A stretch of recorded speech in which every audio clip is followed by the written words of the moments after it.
Hello, all you happy folks out there, and welcome to another episode of Name That Sound, the TV game show where groups of 3 players get 30 seconds to name as many sounds as they can, up to 6 sounds. They get $50 for every sound guessed correctly. After 2 rounds, the player that's ahead gets to pick a category and has a crack at 5 sounds in rapid order from that category for $100 apiece.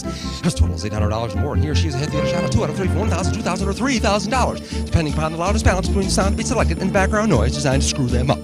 They get 15 seconds to get 2 out of 3, and then a twist is added if the opposing players can come up with the right answers for the big sound off after the playing contestant fails. The playing contestant gets half the prize, but they have to give 20% to the opposing player who correctly identifies those entries missed by the active player. If at any time in the first 2 rounds the player guesses them all correctly, they get a free credit which they can apply in order to beat the other 2 players to the big sound off. Or, if not required, in order to beat the other 2 jumps, it may be used as one right answer in the big sound off of 2 out of 3. In the event of a tie for the first 2 rounds of play, the contestant to play the big sound off will be decided by the ability of each player to guess the age of the opposing player's spouse within the closest range.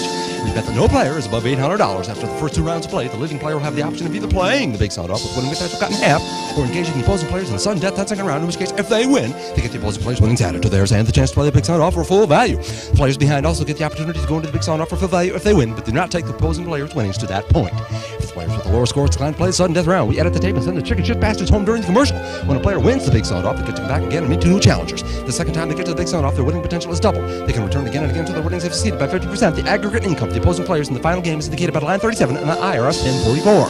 In the event that none of the 3 has had a job for over a year, the top player's winnings are automatically tax-free for having the balls to buck the system and make a living on a game show. In a rare case of winnings exceeding what is deemed to be prudent reward for any random bozo off the street by the producers, the defending contestant at the director's discretion will be given a lifetime pass to Camarillo or a shot at co-hosting Wally George Hour as final reward.